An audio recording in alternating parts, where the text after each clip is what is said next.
I woke up extra early, eager to get to school. After over 20 years of teaching math at Washington High, I still loved arriving before the students to prepare for my lessons. The empty classroom held memories of all the young minds I'd helped shape over the decades. As I arranged the day's algebra equations on the board, I heard the door open behind me. I turned to see Principal Smith, an uneasy smile on his round face.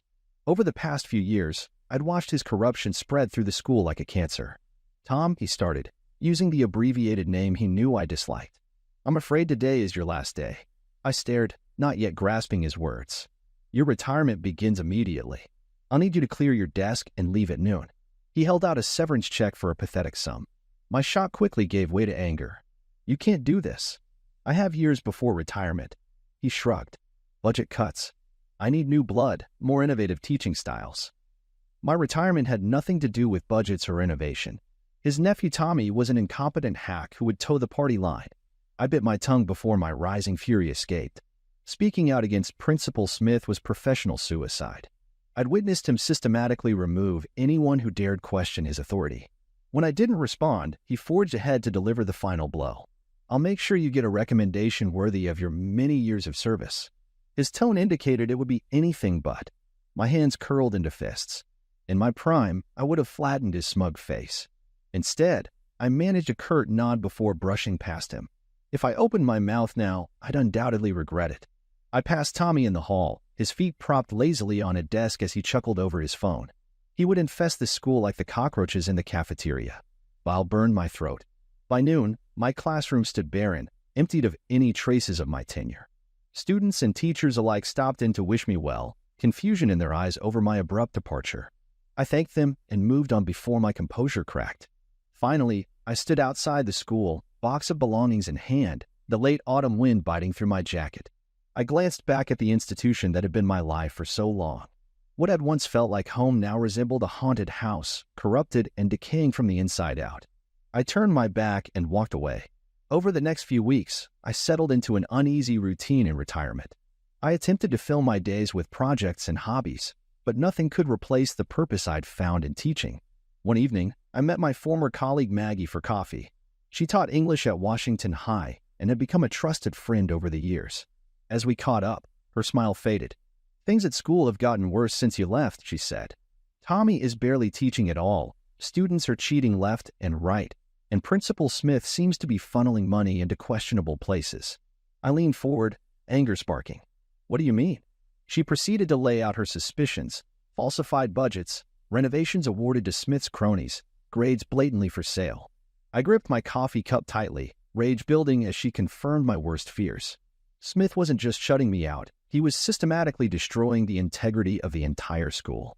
"We have to do something," I said through gritted teeth. Maggie nodded. "I figured you'd say that.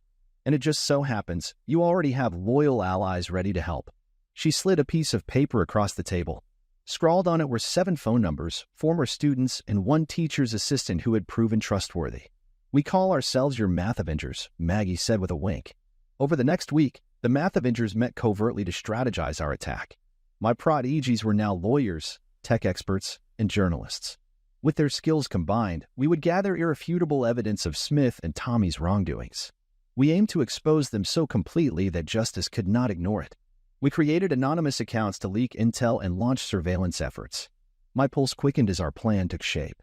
Under my fearless direction, my team would win this battle. I hadn't lost my touch at all. Soon intrigue around the Washington High scandal blew up locally. Our leaks had sparked official investigations already. It was then Smith made his first counterattack, weaponizing his influence to quiet dissenters and muddy truths. But despite his growing paranoia over the source of the leaks, the Math Avengers were too stealthy to uncover. For now, but we were unrelenting. Math had taught me that with dedication, even the impossible becomes attainable. And I planned to teach Smith that lesson too, once and for all. Weeks later, the Math Avengers had compiled an insurmountable trove of evidence against Smith and Tommy: financial records, videos, testimonials. The authorities could no longer ignore the severity of their crimes. I uploaded the final folder. As I moved to hit send, doubt crept in. Was I doing the right thing by destroying lives, even reprehensible ones? No. Smith was past saving, and Washington High would be better for it. I clicked send with finality. Within hours, Our identities went public in a blaze of glory. Proudly, I watched the fruits of our labor bear out. Arrests issued, investigations launched. Vindication tasted sweeter than I'd imagined. I should have felt elated, victorious even. Instead, unease slithered up my spine. We'd won, but at what cost? My phone rang, jolting me from my reverie. Maggie's panicked voice rang out. Smith kidnapped a student and says he'll hurt them if the math Avengers don't turn themselves in today. I think he knows it's you. Ice flooded my veins. In trying to save my beloved school, had I put an innocent child at risk? Guilt and rage warred within me. No, I refused to let Smith's cruelty win out. I assembled my team immediately. We were dreadfully outmatched, but we had right on our side. Hopefully it would be enough. Through Maggie's intel, we traced Smith's location to a filthy warehouse downtown. As expected, he had Tommy and a terrified young girl as hostage. His eyes glinted with madness. How nice of you all to join us. Are you ready to pay for what you've done? He pressed the gun harder to the girl's head. In that endless moment, I saw the paths ahead diverge. I could save today's victim, but doom countless others if Smith walked free. Or end his reign of terror once and for all, though it might haunt me forever. In the end, the choice was obvious. Some sins cannot go unpunished. With lightning speed, my Avengers disarmed and subdued Smith and Tommy in a flurry I struggled to follow. Within minutes, authorities swarmed, drawn by my 911 call. As the villains were cuffed, the Avengers stepped from the shadows, the math teacher crusaders unmasked at last. The students looked at me with awe and gratitude. Pride surged in my chest. Overwhelmed with emotion, I leaned heavily on Maggie amidst the swirling red and blue lights. I had reclaimed what was important: truth, justice, and the welfare of those kids. Soon I would return home again, to the welcoming halls of Washington High, made better by our efforts. My chalkboard again awaited, ready for the next lesson. And I had so much still to teach. This is where our story comes to an end. Share your thoughts in the comments section. Thanks for your precious time. If you enjoyed this story, then please make sure you subscribe to this channel. That would help me a lot. Click on the video you see on the screen, and I will see you there.